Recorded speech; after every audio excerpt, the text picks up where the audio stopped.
سراسره 40 افغانۍ دي. له اکس ورځ وروسته له هغې سره د پاتې افغانیو اندازه وای په څه سره ښودل شوې په وای مساوي 40 منفي 2.5 اکس فورمول سره ښودل شوی دی. تاسو د معادلې ګراف جوړ کړئ او د ګراف په مرسته معلوم کړئ چې 8 ورځې وروسته به سره 100 افغانۍ لري. نو دا موږ ته فورمول راکړل شوی دی. نو راځو موږ دلته د ایکس او وای د قیمتونو لپاره یو جدول جوړو. موږ به دې کې د ایکس او وای قیمتونه واچو او بیا به د هغې له مخې د دې ګراف جوړ کړو او هغه څه چې موږ دلته غوښتل شوي د هغې ځواب به پکې پیدا کړو. موږ کولی شو دې کې هم دا قیمتونه وضع کړو. دلته لیکو ایکس او دلته لیکو وای. نو موږ په ورځ باندې حساب کوو. نو موږ راځو په شاته ځو بیرته او 0 ورځو نه پیل کوو په 0 ورځو کې. نو په 0 ورځو کې هغې سره څو افغانۍ وي؟ 40 افغانۍ وي. موږ کولی شو دغه معادله کې هم وګورو. موږ سره 0 ورځې دي. نو 0 ورځو کې به 0 ورځې بعد به هغې سره څو افغانۍ پاتې کېږي؟ نو هغه چې بیخي مصرف کړي دي 40 به پاتې کېږي. او یا موږ کولی شو چې دغه معادله کې ایکس په ځای 0 ولیکو. نو موږ وایو چې په ایکس چې مساوي 0 شي نو دې سره به وای مساوي کېږي له څو سره 40 منفي 2.5 ایکس. ایکس په ځای قیمت څو لیکو؟ ایکس په ځای قیمت لیکو 0. دا به مساوي شي 2.5 په 0 کې 0 کېږي 40 بلته یوازې پاتې شي. نو 40 راغی جواب. اوس موږ کولی شو چې دې کې یو بل قیمت ایکس ته ورکو. چیرې یو ورکو دلته 2.5 دا اشاریه 10 راځي. راځو داسې کوو چې په 2 کې ضربو تر څو دا یو پوره عدد ورکړي. نو موږ راځو لیکو چې 2 ورځې وروسته وای به مساوي شي له څو سره؟ او به لیکو چې 2 ورځې وروسته ایکس چې 2 ورځې شي وای به مساوي شي 40 منفي 2.5 دا ځلې 0 په ځای 2. نو دا به مساوي شي 2 په 2.5 کې 5 کېږي 40 منفي 5 ځواب راځي 15. اوس راځو 4 ایکس ته قیمت ورکو.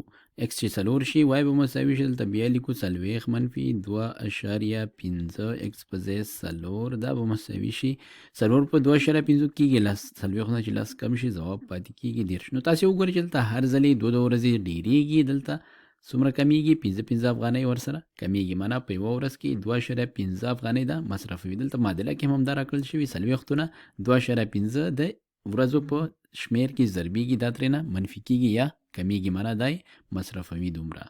راځو 6 ورځې بعد څه کېږي؟ 40 منفي 2.5 ضرب 6 دا مساوي کېږي 6 په 2.5 کې 15 کېږي 40 نه چې 15 کم شي ځواب پاتې کېږي 25. راځو اوس 8 ورځو وروسته حساب کوو.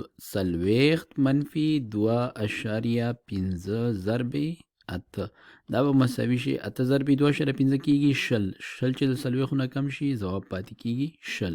نو موږ پوښتنه ځواب کړه. موږ ته ویلو چې 8 ورځې وروسته به 100 افغانۍ ورته په لاس راځي. ځواب په لاس راغی 20 افغانۍ. خو راځو موږ د دې اوس ګراف رسمو. ګراف رسمول دپاره به دلته زه د ایکس او وای محورونه جوړ کړم. دلته موږ یو عمودي محور د وای جوړ کړو. افقي محور هم د ایکس جوړ کړو. دلته موږ یوازې د اوله ربع جوړه کړې ځکه موږ پوهېږو چې دلته منفي قیمتونه دلته موږ سره په لاس نه راځي، نه په ورځو کې او نه په افغانیو کې. نو هغه له 40 افغانیو څخه پیل کوي. نو راځم دلته 10 افغانیو کې دلته ښیمه 10 دا به شي 20 دا به شي 10 او دا به شي 40. همدارنګه 5 پکې نور ښیو دلته دلته دلته او دلته. همدارنګه د ایکس په محور ورځې ښیو دا به شي 2 4 شپږ 8 10 او همداسې پسې وړاندې هم تللی شو. نو اوس راځو موږ دا ټکي دلته ګراف رسمو د هر یو ټکي. نو د 0 ورځو نه وروسته دا ځای کې 0 ورځې دي هغې سره څو افغانۍ وي؟ 40 افغانۍ. دا ټکی شو. همدارنګه 2 ورځې وروسته هغې سره څو پاتې شوې؟ 2 ورځې وروسته هغې سره پاتې شوې 15 افغانۍ. دا ټکی راځي 15. همدارنګه د 4 ورځو نه وروسته څو ورسره پاتې کېږي؟ 10 افغانۍ. دلته راځي.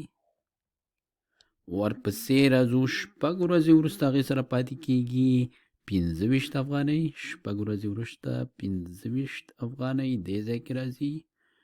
او پای کې 8 ورځې وروسته هغې سره پاتې کېږي 20 افغانۍ. دا 8 ورځې دي 20 افغانۍ دې ځای کې. نو موږ سره اوس دا یو شکل د مستقیم خط جوړ شو. راځو دې نه څه تېرو؟ یو دانه ګراف ورنه داسې تېرو. دا به لږ سیده کو. دې ځای نه داسې راځو او له دې څخه داسې تېرېږي. نو په دې شکل سره مونږ د دې د دې ګراف هم جوړ کړه او دا معلوم کړه چې اته ورځې بعد ورسره 100 افغانۍ پاتې کیږي.